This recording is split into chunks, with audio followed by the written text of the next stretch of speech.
Oh, hello. Just getting a bit carried away there. Trying to learn Ray's theme on the guitar. Not going too well. Anyway, welcome back to The Road to Episode 8, my ongoing series where I will chart the road to the release of Star Wars Episode 8 in May 2017.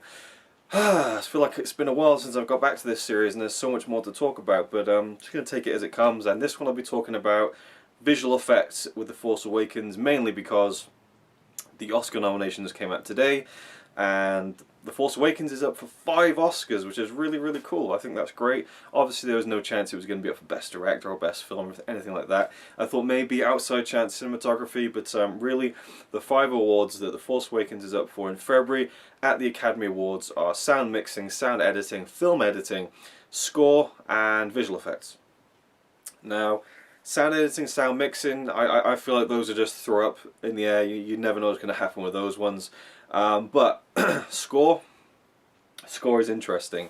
I haven't, again, I like to watch all the films and judge for myself, so I'll be doing that over the next month or so, catching up on all the ones I haven't seen, but I would love to see John Williams win for this score. If you go back to the very end of The Road to Episode 7, my initial reaction to The Force Awakens in the car on the road away from The Road to Episode 7, that was really cheesy, corny, but I like cheesy and corny. So I was on the road away from The Road to Episode 7 and filming in the car on the way back from the midnight screening, and you can see me saying the score wasn't that memorable. Now, I'm so happy to be wrong about that, if you know what I mean, because I've now listened to the score and seen the film, 3 more times, and I'm just in love with the score. I think it's fantastic. Even just earlier, I was watching the scene where the Starkiller base blows up. Spoilers. By now you've seen the film, surely. And just that little cue, like it's the typical Star Wars theme, where there's like a little flourish added onto it at the end, like I can't describe it. I'm not a musical person, but I just little bits like that. I'm like, oh yeah, that bit was great as well on the score. So I'd love to see John Williams win. Did he win for the original Star Wars? I'm not sure. I'm not going to say because I really don't know. But I'm sure he's definitely won Oscars. Definitely won Oscars. But he can add another one to the shelf for his work on that film, I think. And again, just think about the fact that he's in his 80s and it's just so good. It's such a good score. It's brilliant. Ray's theme, to me, and all its variants, as I've said before, I'm repeating myself now, is one of my favourite Star Wars themes now. I just absolutely adore it. As well as other music in the film. So, yeah, score, I think it's got a decent chance, but we'll see what happens. I'm not too sure. And what was the other one? Film editing, again, up in the air. It could win it, it could not. I wouldn't be surprised either way. Same with sound mixing, same with sound editing. And then visual effects. Now, it's up against films like Mad Max, which had a lot of practical effects, but I'm sure a lot of visual effects, a lot of CGI effects as well. In fact, I can't remember the other ones are up for. I think The Revenant is up. There's some digital elements in that. I think there's a scene with a bear. I haven't seen that film yet. And there's another one I was thinking is going to be really tough. Oh, there's Ex Machina. Of course, we have a lot of digital effects going on with the lead character. Well, not the lead character, but well, I guess she is kind of one of the lead characters, but the female robot in the film. There's some incredible visual effects done in that film. I forget, but there was another one as well that I thought, oh, it's going to be tough for Star Wars to beat that one. I'm not sure what it is though. Either way, I'm not sure what they're going to do. I'm not sure if Star Wars is in for a fighting chance to win Best Visual Effects. I think it would be cool if it did.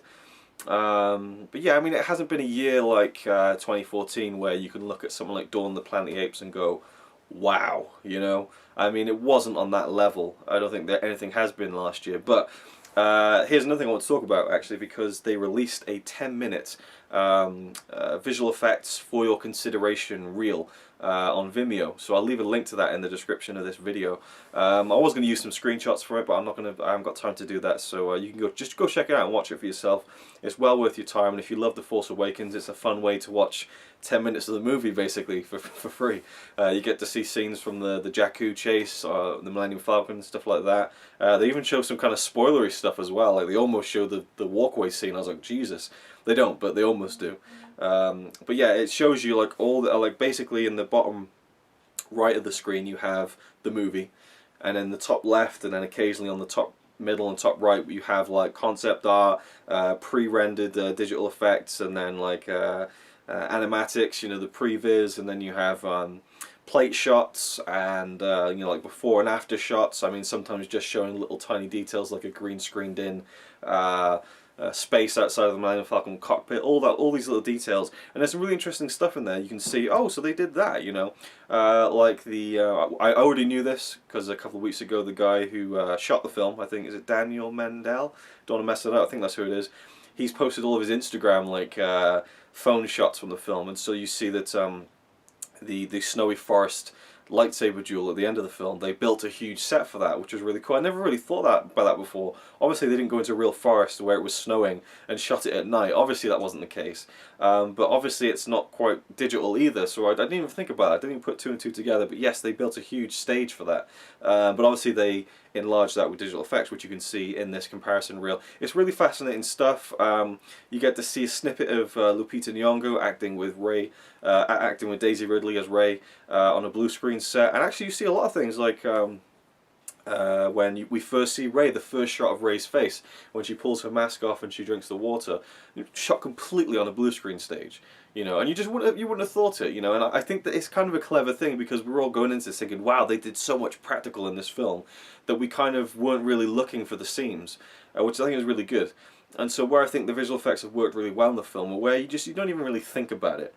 You know, I think that's where, and then this is a prime one. This is probably the biggest thing you can take away from this 10-minute video, is the moment where Supreme Leader Snoke says, you know, they're with your father, Han Solo, and you see Kylo Ren looking up. They shot that without the mask. Like, what? You know, you see Adam Driver on a blue screen set, you know, with emotion on his face, reacting to this line kind of very apprehensively. But they replaced it with a digital Kylo Ren, so the hood and the mask and everything is a digital Kylo Ren. I'm just thinking, why don't they just like get someone to put the mask on and just film it? But then, hey, I mean, it's something to show off, I guess, for the visual. I mean, but you'd never guess it. You would never have guessed it. There is no one in the world who looked at that shot and said, oh, well, that's clearly a digital Kylo Ren. You just, you know, and that is where I think CGI is best used, because I'll even go back to say it in like the prequels, or at least episode 3, the opening shot of Revenge of the Sith is phenomenal, and that's one of the very rare cases where I'll say that CGI can be amazing, you know, if used rightly, and if not overused. And, you know, even little things like when the ground breaks between Rey and Kylo, and we see her moving off. I mean, the live action shot looks really ropey, but they've managed to match her so perfectly into this digital. I mean, it's fantastic work for sure, and things you might not have realised and all that kind of stuff. And yeah, it's interesting stuff if you're into looking into the behind the scenes. If not, you can just put it on, just look at the bottom right and see like a 10-minute clip of the film. You get to see little moments that aren't in the trailers and things like, well, you can go check it out for yourself. So that's what I want to talk about in this video, was the visual effects. And just the Oscars, pretty much, really. As far as the grossing of the film now, it is officially the highest grossing film of all time in America. It beat Avatar handily. It's still going on. It's open in China now. It doesn't feel like it's made many waves over there, so I don't think it's going to beat Avatar worldwide. I think that kind of ship has sailed now. But either way, it is the highest grossing film of all time in America. And, you know, as far as the movie industry is concerned, America is the world. So, so it's done very well for itself. In the next video, I'll be talking about what we know about Episode 8. So far, because this is the road to episode 8. We need to start talking about the road to episode 8. So after that, I'll then do my Rey is Luke's daughter theory, and my Supreme Leader Snoke thoughts on where, you know, what his character is. And yeah, I'm sure there's other stuff, again, lots to come. It's just a matter of me remembering to do these videos and trying to keep up with all the news. I mean, there's so much stuff going on in terms of you know, well, let's just throw it in here now. It's only been over 9 minutes. So the Han Solo movie, they're looking at people like Miles Teller, they're looking at people like Dave Franco, and I'm just thinking, like, what? Like, really, Miles Teller? I think he's a great actor. I thought he was great in, what was he in? What was the first film I saw him in? I was thinking Chronicle then, but he's not in Chronicle. What was he in? I think The Spectacular Now. But there was a film he was in before that that I saw him in as well, I'm pretty sure. Anyway, he's great in The Spectacular Now. I thought he was fantastic in Whiplash. You know, he's so-so in other movies, but he's not the right person for Han Solo, so I don't know what they're thinking with putting him on any kind of shortlist. So yeah, I'm not sure. Again, I'm really not sure about the Han Solo movie. I'm really just kind of like, how are they going to do that?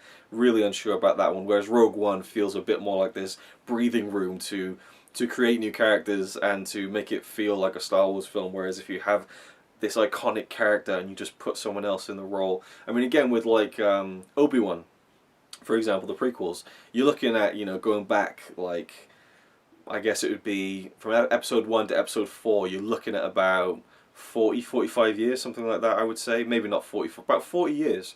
Yeah, because between episode 1 and 2, you got about 8 years, and you got a couple of years for episode 3, and then 30 years. Yeah, something like that. So, anyway, you got such a big leap back, whereas with this Han Solo movie, he's got to be, I mean, at least around 18 years old. But, you know, once you start getting to like 20, 25, that's when you start looking like the person you become for the rest of your life. So it's going to be really tricky, I think, for them to pull that off, in my opinion. I think they're almost gambling on this one, because I think there could really be a rejection to the Han Solo movie if they don't cast it right, because this is such a beloved character. So there's that.